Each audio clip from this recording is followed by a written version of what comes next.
One thing I love about the summer is you can keep going to spots that are reliable. We're finding a lot of fish for miles and miles here along this stretch. I'm going to tell you more about that. Got to work for them a little bit, but they're actually, most of them have been bigger than this.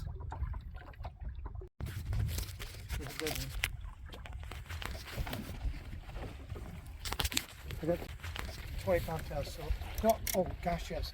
Well, I need the net.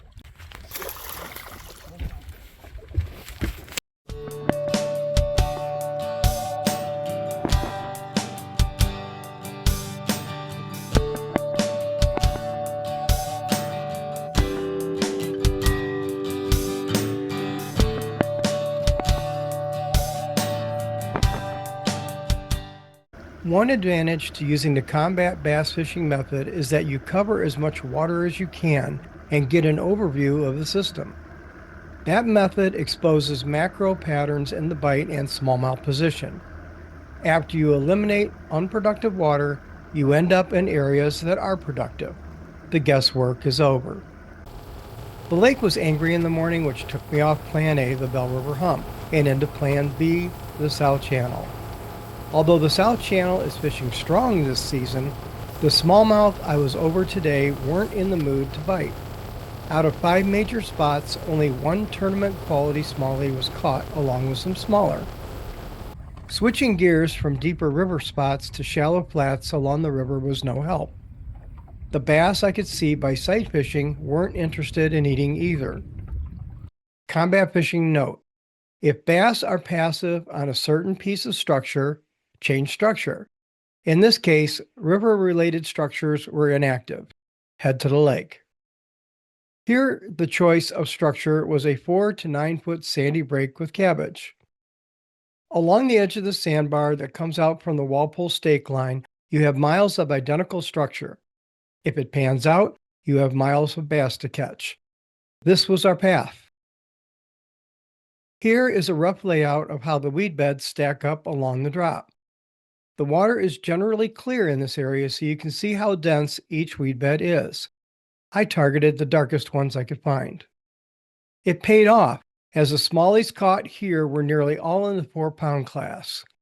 Had to make lots of casts, but we're talking about a quality smallmouth every 20 minutes to half hour. Outside the Johnson Channel in 13 feet of water, I visited what is possibly the most reliable weed bed in the system, and it just isn't going to develop this season. The next sandy drop-off with cabbage beds had 2.5-pound smallies, but it was active. The next spot is the coal piles. This is not an area with a break. It's a flat and related to the river current. As you can see, there were plenty of smallies here, but they too were inactive. It's not a bad strategy to stay in a spot like this for hours until the school turns on. Here's another way to approach a summer spot like this. This is a rough interpretation of the coal piles area. It's quite large, so you can move around and select different ways to position the boat. Even if you never change the bait you are using, this can work. Perhaps you fish directly over the rock piles first. Then, find some rock piles with cabbage on or around them. Then, fish in the open areas between the rock piles. If you're really curious like me, you'll hit all 4 quadrants.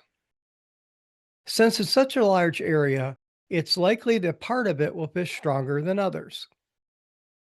On the way back, I hit one more shallow, sandy break with cabbage and was rewarded with a larger school of smallies than usual. There's still some summer left.